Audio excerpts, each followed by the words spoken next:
आप देख रहे हैं English easy tricks with Mohammad Shoaib. आज जो हमारा टॉपिक है वो है द सी। इसकी एक्सरसाइज देखते हैं जरा। तो अगर फिगर ऑफ स्पीच की बात करें तो इसमें क्या क्या यूज हुआ है। मेटाफर यूज हुआ है। कैसे सी को डॉग के साथ डायरेक्ट कंपेयर किया गया है। ठीक है। The poem speaks of the sea's teeth, it's hunger and how it moans and howls, कि किस तरह से कुत्ता चीखता चिल्लाता या आहुजारी करता है जब वो अजियत में होता है।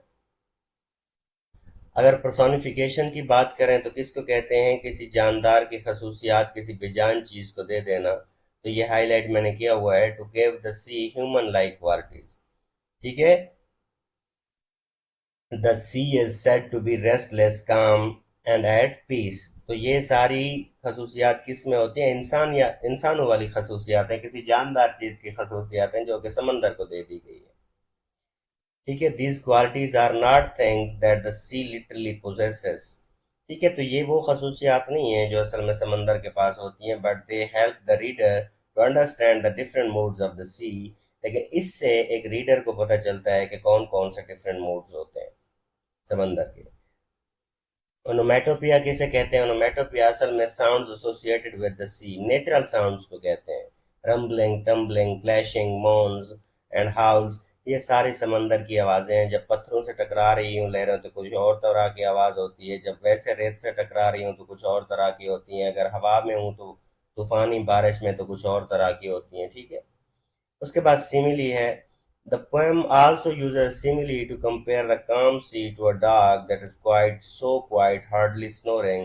This simile helps to reinforce the image of the sea as peaceful creature. ठीक है। तो ये होपफुली आप लोगों को क्लियर हुआ होगा। अच्छा, इसके बाद ये बहुत ही प्यारा टॉपिक है, न्यूएंसेस। न्यूएंसेस किसको कहते हैं, the subtle difference and the layers of the meaning. सबसे पहले तो आप जरा न्यूएंस को समझने की कोशिश करें। बहुत सारे लफ्ज होते हैं जिनके हम सिनोनिम, बल्कि हर लफ्ज का हमारे पास सिनोनिम मौजूद होता है। देखिए, आप एक ही माँ बाप की औलाद हैं, लेकिन फिर भी आप सिबलिंग्स में, बहन भाइयों में बहुत सारी चीजें क्या हैं, डिफरेंट है। तो इसी तरह न्यूएंसेस किसको कहते हैं, जो वर्ड एक दूसरे का सिनोनिम भी चाहे क्यों ना हो, फिर भी उनमें भी कुछ चीजें डिफरेंस होती हैं, उनमें भी थोड़ा बहुत डिफरेंस होता है। आपको मैं एग्जांपल देता हूं। देखें, आप अगर ग्रीन कलर की बात करते हैं, ग्रीन कलर में सी ग्रीन होता है, पैरेट ग्रीन होता है। आप, मैं कलर्स के बारे में ज्यादा नहीं जानता। तो ये एक ग्रीन कलर के जितने भी शेड्स हैं इनको न्यूएंसेस कह सकते हैं। ये आसान एग्जांपल दे रहा हूं आपके समझने के लिए। आपको मैं एक और एग्जांपल देता हूं। देखें, फेट और फॉर्चून, ये दोनों चीजें किस्मत के लिए इस्तेमाल होती हैं। इनको भी नुएंसेस कह सकते हैं कि इनमें नुएंस क्या है। जो फेट होती है वो उस वक्त इस्तेमाल होती है जब कोई चीज आपके साथ बुरी हो जाए, आपके साथ अल्लाह ना करे कोई हादसा हो जाए, तो उसके लिए फेट इस्तेमाल करते हैं। फॉर्चून किसके लिए इस्तेमाल होता है, खुशकिस्मती के लिए। ठीक है। जब आपकी कोई लॉटरी वगैरह निकला है तो फॉर्चून। असल में फेट मोस्टली बदकिस्मती के लिए इस्तेमाल होता है और फॉर्चून खुशकिस्मती के लिए इस्तेमाल होता है। तो यहाँ जरा इसको देखते हैं। सटलिटी क्या है, nuances are not always obvious. ये बाज औकात क्लियर भी नहीं होते, दे आर हिडन डिटेल, इनमें हिडन डिटेल होती है।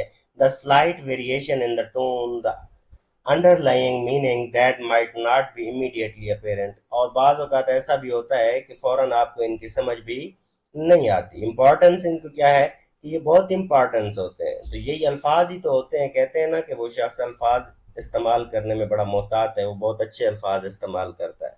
तो इसी को न्यूएंसेस कहते हैं। Across the different fields, nuances exist in many areas beyond the language. आप लैंग्वेज के किसी भी एरिया में चले जाएं तो आपको न्यूएंसेस मिलते हैं। You can find nuances in the art, music, emotion. ठीक है। तो न्यूएंसेस लिटिल बिट डिफरेंस को कहते हैं। फॉर एग्जाम्पल, मैं एक और आपको एग्जाम्पल देता हूँ कि आप रैबिट भी खरगोश को कहते हैं, आप हेयर भी खरगोश को कहते हैं। अब रैबिट कौन सा खरगोश होता है, हेयर कौन सा खरगोश होता है। रैबिट वो खरगोश होता है जो मोस्टली घरों में पाला जाता है, और जो हेयर होता है वो जंगली खरगोश को कहते हैं। तो इनको क्या कहते हैं, न्यूएंसेस कहते हैं। इसी तरह आप देखते हैं हर जगह पे लिटिल बिट डिफरेंसेस होते हैं। ठीक है। तो इनको क्या कहते हैं, न्यूएंसेस। देखें, there are some interesting nuances in James Reeves. ठीक है। क्या है, डुअलिटी ऑफ द सी। अब देखें, the poem portrays the sea with a fascinating duality. It's a hungry dog with teeth suggesting danger and power. ठीक है, तो ये भी न्यूएंसेस है कि हंग्री डॉग उसने कहा है, तो इसका मतलब क्या है कि suggesting the danger and the power. जब कुत्ता भूखा होता है तो वो भी उसी तरह ही दांत दिखाता है। Yet it can also be calm and at peace, a source of tranquility. Tranquility किसको कहते हैं? पुरसकून रहने को कहते हैं। This reflects the sea's ability to be both beautiful and destructive. जो समंदर होता है ये खूबसूरत भी हो सकता है और तबाहकुन भी हो सकता है। अगर उसमें तूफान आ जाए तो जाहिर सी बात है उसकी कोई और नेचर हो जाती है। A force that both inspires awe and caution। इससे आपको क्या पता चलता है कि डुअलिटी ऑफ द नेचर है। शिफ्टिंग मूड्स को देखें, इसे डायनामिज्म भी कहते हैं। ठीक है, the poem does not present the sea in a static state. आपको उसकी एक ही स्टेट नहीं बताई गई, डिफरेंट स्टेट्स बताई गई हैं कि कैसे कभी वो शोर कर रहा है, कभी पत्थरों को चबा रहा है और कभी, तो ये डिफरेंट, तो इसको क्या कहते हैं? This dynamism.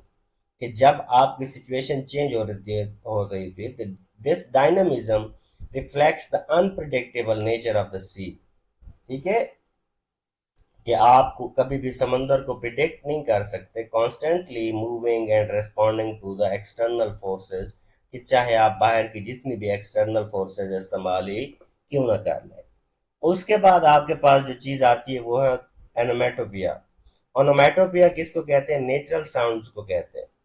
ठीक है, onomatopoeia highlights the loudness of the sea when it's restless with rumbling, tumbling and clashing। ठीक है, तो ये नेचुरल साउंड्स होती हैं समंदर के। अगर आप किनारे पे कभी गए हो, जो लहरों की आवाज होती है, तो इसे क्या कहते हैं? ओनोमेटोपिया। ठीक है, तो however the simile comparing the calm sea to a quiet hardly snoring dog suggests a contrasting silence। तो ये contrasting silence आपको दिखाई गई है। This creates a sense of potential within the calmness, a hint that the tranquility might not be permanent। ठीक है, कि आपको उसका जो सुकून है वो भी परमानेंट नहीं होता। समंदर भी अपनी मौज में आता है जब लहरें मौज में आती हैं। Open ended interpretation, the poem doesn't explicitly state the speaker's relationship with the sea। ठीक है, तो उसका कोई इस तरह जाहिरी तौर पे वो नहीं बताया गया। It is one of fear, it is it one of fear, respect और इवन एडमायरेशन, ये आप पे डिपेंड करता है। This ambiguity allows the reader to project their own feelings on to the poem. Open ended असल में वही होती है इंटरप्रिटेशन जिस पे आप किसी भी तरह से उसको वो एक्सप्लेन कर सकते हैं। अब ये ग्लॉसरी है आपकी। शैगी किसको कहते हैं? बुशी या हेयरी। नाज किसको कहते हैं? च्यूज या निबल्स। रम्बलिंग्स किसको कहते हैं? ग्रम्बलिंग या थंडरिंग को कहते हैं। टम्बलिंग के सिनोनिम क्या है? फॉलिंग या टॉपलिंग। माउंस का क्या मतलब होता है? ग्रोन्स और वेल्स। स्नफ मीन स्निफल और स्नॉट।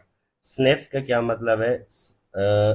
मेरे ख्याल में ये कोई और वर्ड है, यहाँ पे स्निफ लिखा गया है।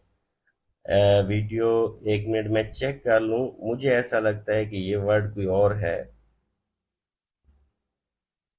स्टिफ्स क्लिफ्स है ये। स्नफ्स एंड स्टिफ्स है। ठीक है, तो यहाँ पे उसने स्निफ लिख दिया, स्नफ्स एंड स्निफ्स लिख दिया, तो ये लफ्ज क्या है? स्टिफ्स है। इसको आप ठीक कर लीजिएगा। तो ये स्टिफ्स है। ठीक है, तो ये जाहिर सी बात है, तो इसके साथ अगर लिखा हुआ है तो ये आप ठीक कर लीजिएगा। रीडी का क्या मतलब होता है? थिन या श्रिल। उसके बाद आपके कंप्रीहेंशन क्वेश्चन है। कंप्रीहेंशन क्वेश्चन देखते हैं जरा हम। इसके प्री रीडिंग क्वेश्चन सबसे पहले देते हैं। What makes the nature poem appealing to the reader? Nature poems are appealing because they use vivid imagery and relatable comparisons like the sea as a dog to help the reader visualize and connect emotionally with the natural world। Nature जो होती है ये Panacea है। मैं बारहा कह चुका हूँ, पेनेशिया उस वक्त को कहते हैं जब हर मसले का एक ही हल हो। आप चाहे जितना ही जैसे इन्वायरमेंट में रहना क्यों ना पसंद करते हो, लेकिन आपको जब नेचर के करीब आप जाते हैं ना, एक अजीब सी कैफियत आप पे तारी होती है जिस जो पुरसकून होती है। They often highlight the beauty, power and changing moods of the nature which can evoke feelings of the wonder, peace और एक्साइटमेंट। ठीक है, कि किस तरह से वो एक्साइटमेंट जगाते हैं। Have you ever thought of comparing sea waves with an object? क्या आपने सोचा? Yes, the sea waves are often compare to the objects. A common comparison is to think of them as a white horses galloping to the horse shore. समंदर पे जिस तरह से white घोड़े भाग रहे होते हैं, are as rolling crumpled sheet of the blue glass, या फिर ब्लू ग्लास की जैसे शीट्स की आवाज होती है। In this poem, the poet successfully compares the entire sea to a hungry dog, कि वो एक भूखे कुत्ते के साथ उसको कंपेयर करता है, where the waves can be seen as its shaggy wet fur or its lashing movements। ठीक है, तो ये आपके प्री रीडिंग क्वेश्चन हो गए। वाइल्ड रीडिंग क्वेश्चन देखते हैं जरा। What really makes the stones move? The stones move due to the sea's waves crashing against the shore, tossing and turning them. The poem personifies the sea as hungry dog that gnaws at the rumbling, tumbling stones with its clashing teeth and shaggy jaws, depicting the relentless action of the waves। ठीक है, तो ये कैसे समंदर की आवाजें जो लहरें हैं वो समंदर से इतना टकराती हैं जिससे पत्थरों को मूवमेंट, जिसमें पत्थरों में मूवमेंट आती है और ये आवाज पैदा होती है। तो ये पोस्ट रीडिंग क्वेश्चन है, आपने ये रिसाइट करना है कि इसको आपने किस तरह पढ़ना है, कहाँ पे स्ट्रेस देना है। एक्सरसाइज क्वेश्चन देखें। Giant and grey, what two qualities of the sea is the poet emphasizing? The poet is emphasizing the sea's immense size and its color। तो इसके मैंने छोटे छोटे आंसर किए हैं, आप इस आंसर्स को बढ़ा सकते हैं। Write down some common qualities of the sea and the dog. Common qualities include gnawing on the things, stones, bones, making moaning, कि किस तरह से आवाजारी करना, और howling sounds, कि गुर्राने की आवाज समंदर की भी होती है और कुत्ते की भी होती है। Being active and restless, licking its paws and lying down quietly to the rest. Shaking his wet sides over the cliffs, what is the sea doing? The sea is creating large crashing waves that send spray and water flying over the cliffs। कि किस तरह से चट्टानों पर एक flying वाला water जाता है, जिस तरह के एक स्प्रे किया जाता है। And howls and hollows, long and loud, what aspect of the sea the poet is emphasizing? The poet is emphasizing the sea's loud, violent and stormy nature। ठीक है, कि किस तरह से समंदर की नेचर है। Identify the time when the sea is calm and quiet. The sea is calm and quiet on the quiet days in May or June। State the feelings of the dog in the third verse। The dog feels peaceful, calm and the restful। May और जून में क्या होता है? वो peaceful होता है, restful होता है। Describe the picture of the sea as portrayed in the poem। The poem portrays the sea as a changing, living creatures with different moods। A hungry dog gnawing on the stones, कि किस तरह से एक भूखे कुत्ते की तरह, जैसे भूखा कुत्ता हड्डी पे पड़ता है उसी तरह ये पत्थरों पे पड़ता है। A wild beast howling on a storm, कि जिस तरह से एक हैवान तूफान में आवाजें निकालता है। Calm animal sleeping quietly on the shore, या फिर जैसे एक पुरसकून जानवर समंदर के किनारे सो रहा हो। Compare the changes in the state of sea when it is wild and when it is quiet। When wild, the sea is loud। ठीक है, जाहिर सी बात है, जब वाइल्ड होगा तो लाउड होगा। Active and powerful, crashing against the cliffs and the howling। When quiet, it's peaceful, still and silent, lying calmly on the shore। और जब पुरसकून होता है तो ना तो लहरों की आवाज होती है और ना ही कुछ। तो आगे देखते हैं इसकी exercise. Choose the best answer। Man can possibly control the nature by predicting। Man can possibly control the nature by having general knowledge of the world, predicting earthquake। हाँ, तो ये सेकंड जो निशान लगा हुआ है। Mentioning the months of May and June means these are hot months। ठीक है, तो आप इसको देखें तो सेकंड है the sea is tired like dog. तो इसका ये भी बन सकता है कि ये हार्ड मंथ्स होते हैं। तो ये जो बी ऑप्शन है, अगर आप उसके थर्ड स्टेंजा में देखते हैं मई जून में, तो क्या कहता है कि वो बिल्कुल उसकी आवाज नहीं होती। The sea is tired like a dog. तो मेरे ख्याल में इसका जो बेहतर ऑप्शन बन रहा है अगर पोएम के लिहाज से देखें तो वो ये वाला ऑप्शन है। ठीक है, तो इसको इस तरह कर लें। उसके बाद देखें, by calling the sea hungry dog the poet means the sea like a barking dog is making noise. By describing the sea clashing teeth, the poet means the sea is wild. Resting with his head in his paws means the sea is tired and calm. के वो थका हुआ है और खामोश है. अब देखें, इन्फ्रेंस के क्वेश्चन है, is nature the best manifestation of Allah Almighty, give your opinion. जाहिर सी बात है, मुझे तो ऐसा लगता है कि नेचर इज पेनेशिया. मैंने अभी भी इसी वीडियो में शायद कहीं जिक्र किया है, पेनेशिया उसको कहते हैं when there is the single solution of every problem. आप इंसान ने नेचर को जब भी छेड़ा है, इंसान को मुंह की खानी पड़ी है. इंसान ने नेचर का मुकाबला करने के लिए पंखा बना दिया. हवा की स्पीड नहीं थी, पंखे ने उसको प्रेस करना शुरू कर दिया. ये तो इसने कंपीट किया नेचर को. इंसान ने जब नेचर को डिफीट करना शुरू किया, उसने एसी बना लिया. ठीक है. और जब इंसान ने नेचर को डिफीट करने की कोशिश की तो इंसान ही हार गया. आजकल देख लें एसी के साथ कितने मामलात बिगड़ जाते हैं, हेल्थ के इश्यूज देख लें. ठीक है. गर्मी बर्दाश्त करने के उतने मसाइल नहीं है जितने एसी में बैठने के लॉन्ग टर्म गोल में मसाइल आ रहे हैं. How would you describe your feelings on watching a rough sea. तो जाहिर सी बात है, ये बैड आइडिया है. अगर मैं अपनी ओपिनियन की बात करूं तो मैं जब कराची गया था समंदर पे, तो मैंने तो इतना गंद देखा था. तो मैं आपको ये बताऊं कि बिल्कुल मुझे पसंद नहीं आया था वो. तो ये मेरे लिए तो एक बैड आइडिया था कि ये इस तरह नहीं होना चाहिए. अगर समंदर की नीली नहरें देखने के लिए लोग जाते हैं तो वहां पर सफाई और सुथराई का ख्याल भी रखना चाहिए हमें. उसके बाद देखें, इंटरजेक्शन है. इंटरजेक्शन आपको पता है कि ये वो वर्ड होते हैं express feeling rather than meaning. जैसे ओ व्हाट ब्यूटीफुल हाउस, ओ. ठीक है. ये वो आवाजें होती हैं जो आप किसी भी सिचुएशन में निकालते हैं. तो इंटरजेक्शन की यहाँ पे टाइप्स दी गई है. ठीक है. प्राइमरी है इंटरजेक्शन है, जैसे oh wow hurray awful oh no.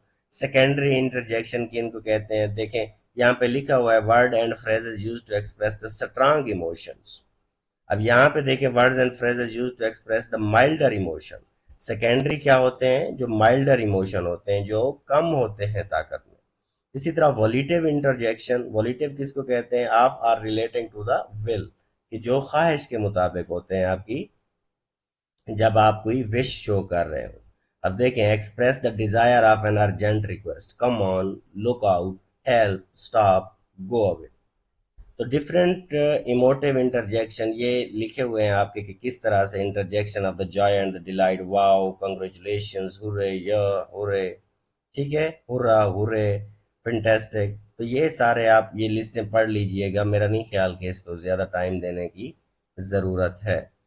उसके बाद इंटरजेक्शन है कि कैसे match the interjection on the left with the emotion it expresses on the right. Wow किसके लिए इस्तेमाल होता है? सरप्राइज के लिए. आउच किसके लिए इस्तेमाल होता है? पेन के लिए. yippee किसके लिए इस्तेमाल होता है? एक्साइटमेंट के लिए. अलास किसके लिए होता है? डिसअपॉइंटमेंट के लिए. ब्रावो का इंकरेजमेंट के लिए इस्तेमाल होता है. इसी तरह हे किस चीज के लिए होता है? एग्रीमेंट के लिए. ओहो किसके लिए होता है? फियर के लिए. हश किसके लिए होता है? डिसअप्रूवल के लिए. और उसके बाद गुडनेस, ग्रेशियस किसके लिए? हैप्पीनेस के लिए इस्तेमाल होता है. उसके बाद आपका टेंस है, फ्यूचर टेंस है. तो मुझे नहीं लगता कि इसको ज़्यादा वो करने की ज़रूरत है. तो यहाँ पे इसके मुताबिक मैंने लगा दिए, the father hasn't got much hair, he will lose it all soon. तो इन 150 years men will be bald. When I have saved money, I will buy a new iPad. I will buy a new iPad. Everybody expects the owner will sign. तो इसी तरह यहाँ पे will have आएगा, will be studying आएगा, will not be, will fix, comes, will be boiled, will be swimming, believe. ठीक है. will get, will go, will melt. तो ये देख लीजिएगा. उसके बाद देखें पैराफ्रेजिंग. पैराफ्रेजिंग के लिए तो अलग वीडियो में अपलोड करूंगा. ठीक है. उसके कंप्रिहेंशन क्वेश्चन भी होंगे. Use the summary skills to write the objective summary of the poem. तो objective summary of the poem ये आपके सामने लिखी हुई है. The sea by James Reeves uses an extended metaphor to compare the sea to a hungry dog. एक भूखे कुत्ते से वो समंदर का मवाजना करता है. It describes the sea's behaviour in three distinct phases. और वो तीन तरह के उसके मंजर बताता है। फर्स्ट, ड्यूरिंग द डे, दिन को the sea is depicted as a giant grey dog that rolls on the beach. ये बहुत बड़ा कुत्ते की तरह दिखाया गया है जो कि साहिल पे क्या करता है, लुढ़कता रहता है। Gnawing on the stones with its clashing teeth, दिन को उसकी लहरों की बात हो रही है कि ऐसे जैसे दांत दिखाता है। एंड शैगी जाज मोर्निंग बोन्स बोन्स बोन्स, और समंदर भी पत्थरों को ऐसे ही आवाज निकालता है जब कुत्ता हड्डी खा रहा होता है, उससे जो आवाज निकलती है। As it licks its greasy paws, या फिर ये जैसे अपने पाँव चाटता है। Second, on stormy nights, the sea becomes wild and energetic, rising with the roaring wind, shaking water off its sides and howling loudly। ठीक है, दूसरे उसमें क्या करता है ये, इसकी यही सिचुएशन होती है कि एनर्जेटिक होता है और आवाजें कर रहा होता है।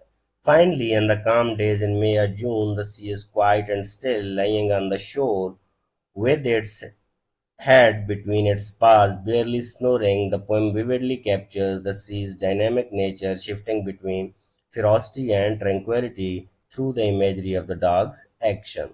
तो इस तरह से इसने उसको बयान किया है।